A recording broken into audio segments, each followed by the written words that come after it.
Hi,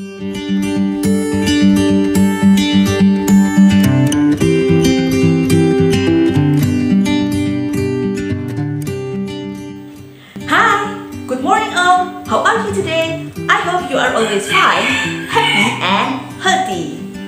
Hari ini bertemu dengan Ibu Evi, kita akan belajar bersama ya. Pembelajaran kita hari ini adalah pembelajaran tematik. Ibu harapkan setelah mengikuti pembelajaran ini, anak-anak bisa membedakan sikap yang mematuhi peraturan dengan sikap yang tidak mematuhi peraturan. Selain itu, Ibu harapkan kalian juga bisa menuliskan manfaat menaati peraturan dan akibat dari tidak menaati peraturan. Nah, selain itu kita juga akan belajar untuk berpendapat, mengungkapkan pendapat, dan juga kita masih akan tetap belajar tentang perkalian. Nah, dengarkan baik-baik ya apa yang akan Ibu sampaikan. Peraturan ada di mana-mana, seperti yang sudah Ibu sampaikan pada pertemuan yang lalu. Di sekolah ada aturan, di rumah ada aturan, di masyarakat juga ada aturan. Nah, semua aturan itu harus kita taati, harus kita patuhi. Nah, contoh misalnya ada anak yang menaati peraturan di tempat umum, dia sedang makan es krim nih. Bungkus es krimnya itu dia masukkan ke dalam kotak sampah. Tapi ada juga anak yang suka meletakkan bungkus es krim sembarangan. Wih, langsung dilempar, dijatuhkan begitu saja. Nah, jadi di situ terlihat ada anak yang menaati peraturan dengan membuang sampah di tempatnya. Ada juga anak yang tidak menaati peraturan, dia membuang sampah sembarangan. Lalu apa akibatnya untuk diri sendiri dan orang lain ya? Nah, kalau kita membiasakan untuk menaati peraturan, kita meletakkan sampah di tempatnya, maka pribadi kita juga akan berkembang menjadi pribadi yang baik ya. Kita jadi anak yang tertib, kita jadi anak yang taat.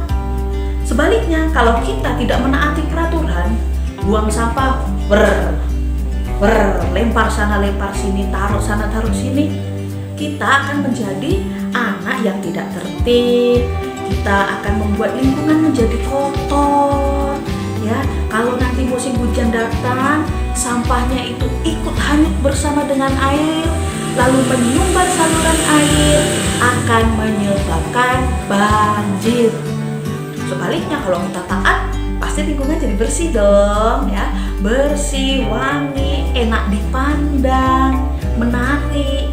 Kalau misalnya kita tidak mematuhi peraturan, sudah kotor, bau, ya kan? Bikin banjir, bikin penyakit.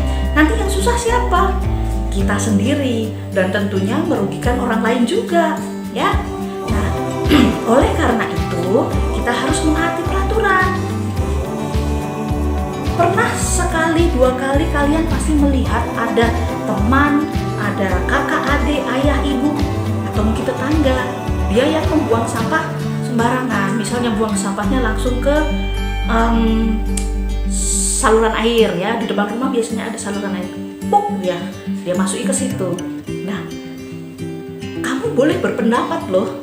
Kamu boleh berpendapat. Misalnya kamu melihat kejadian itu bersama dengan ayah. Bisa kamu berpendapat seperti ini. Ayah, buang sampah di saluran air itu kan nggak baik. Nanti bisa menyebabkan banjir ya. Nah, itu salah satu pendapat. Bisa juga misalnya ketika kamu sedang berjalan di tempat umum, misalnya kamu main ke Taman Ayi Lematan tuh, ada tempat sampah kan. Nah, kamu melihat ada anak kecil yang memasukkan sampah ke dalam tempat sampah itu. Kamu boleh berpendapat, misalnya ada mama ya. Mama, adik itu pinter nian ya, dia buang sampah di tempatnya. Nah, itu adalah salah satu contoh pendapat ya. Nanti kalian juga bisa membuat pendapat lain. Misalnya nanti ada gambar tertentu nih, ada gambar, kalian bisa berpendapat berdasarkan gambar itu ya. Nah, setelah ini kita akan membahas tentang perkalian. Apakah anak-anak masih ingat bagaimana cara melakukan perkalian?